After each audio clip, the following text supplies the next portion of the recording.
আসসালামু আলাইকুম। আজ আমি ঢাকার সাভারে আসছি জাতীয় স্মৃতিসৌধ দেখতে। যেহেতু আমি ঢাকায় আসছি অন্য একটি কাজে, তাই ভাবলাম জাতীয় স্মৃতিসৌধটা দেখে নেই। খুব কাছেই ছিল, তাই আজ গিয়েছিলাম। এই দেখতে পাচ্ছেন আমাদের জাতীয় স্মৃতিসৌধ। স্মৃতিসৌধ এলাকাটা অনেক বড় ছিল এবং অনেক পরিষ্কার ছিল, সাজানো গুছানো। এখানে নিরাপত্তাজনিত বিষয় রয়েছে, গেট আছে। আপনি সকাল 10টা থেকে 5টার ভিতরে এই জায়গাটি ভ্রমণ করতে হবে।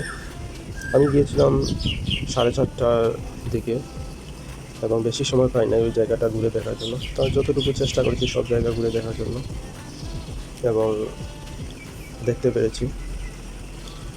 দেখুন কি পরিষ্কার ক্লিন ছিল। আমরা অনেক সময় বইয়ের পাতায় পড়ি জাতীয় স্মৃতিসৌধ অথবা টিভিতে দেখি সাভারে অবস্থিত। বিভিন্ন সময় 26শে মার্চ স্বাধীনতা দিবসে আমরা এই স্মৃতিসৌধে আসি এবং ফুল দিয়ে স্বাগত জানাই। বিভিন্ন এমপি মন্ত্রীরা, সরকারের বিভিন্ন কর্মচারী এখানে যায়। তো সেইখান থেকে ভাবলাম দেখে নিই নিজ চোখে, আজ আসলাম এবং নিজ চোখে দেখে নিলাম। আশেপাশে অনেক গাছগাছালি পরিপূর্ণ ছিল। দেখুন সবুজে ঘেরা ছিল, অনেক সুন্দর ছিল, পরিপাটি ছিল। ওখানে পরিষ্কার কর্মচারী আছে, ওরা সকাল বিকাল পরিষ্কার করে। আমরা দেখি যতটুকু পারা যায়, আমি ভিডিও ফুটেজ নেওয়ার চেষ্টা করব।